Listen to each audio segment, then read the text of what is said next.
This is a Volvo BL71 Backhoe. It's made by Motorart and is in 1/50th scale. Now this is kind of a neat model. I've never run a Volvo Backhoe. I've only ever seen one time, and didn't get the chance to run it. But I mean, it looked alright. I know all the guys that run the Volvo rubber tire loaders and the back dumps swear by them, so the backhoes can't be that bad. One of the first things I noticed about this model is that the cab interior is just fantastic. The detail in there is just excellent. Motorart did a really good job with the inside of this cab.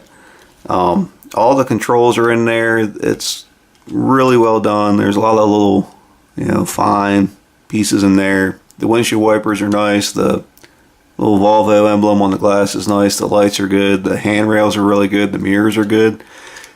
They did a really good job with that interior. It just looks fantastic. One thing about Motorart is they tend to do some finer details pretty well, but they use a lot of plastic to do that, and it usually doesn't work out well when you use plastic that's that thin. A good example is right here on the loader. They have these real skinny, thin cylinder jackets made out of plastic, and they won't hold the loader up. There's just not enough resistance there to hold it in the air, which is, it's unfortunate. The bucket, it curls back far enough, but it does not dump out far enough at all. So like if you raise the loader up all the way, you don't get any kind of dumping angle out of it whatsoever, which is not very good. So, like I said, that definitely leaves a lot to be desired. The decals on it are pretty good though. There's some pretty fair decal or detailing right there. Now, as far as the bucket goes, it's a 4-in-1 bucket, which is not unusual. I've never had one on a backhoe, but you see them on rental machines fairly often.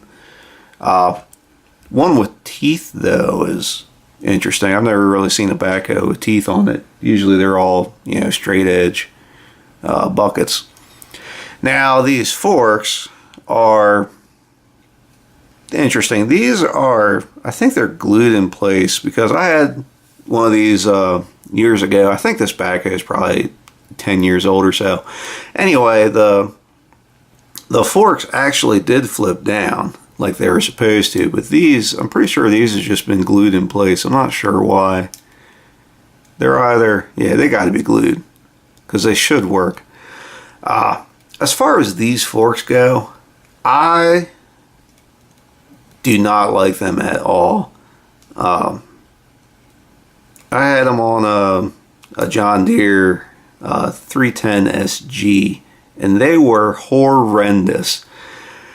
They're in the way pretty much all the time, and the couple times that you did actually need them, they were just terrible. Just absolutely terrible.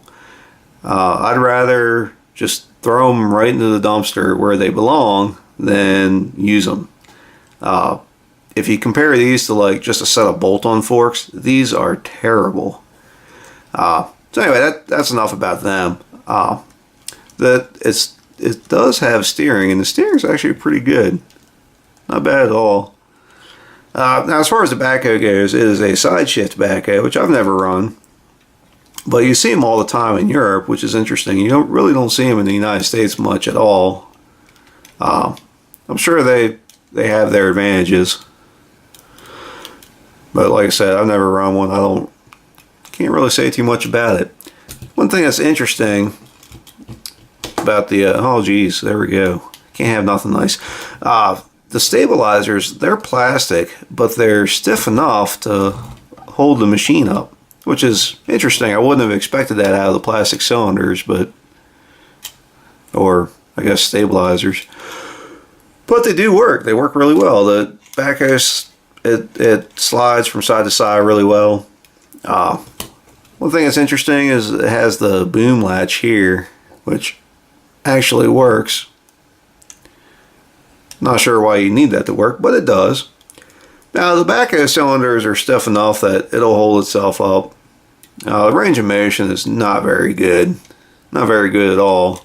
But I guess it's not the worst thing in the world. It's got the same thing with the decals that are very good, very fine.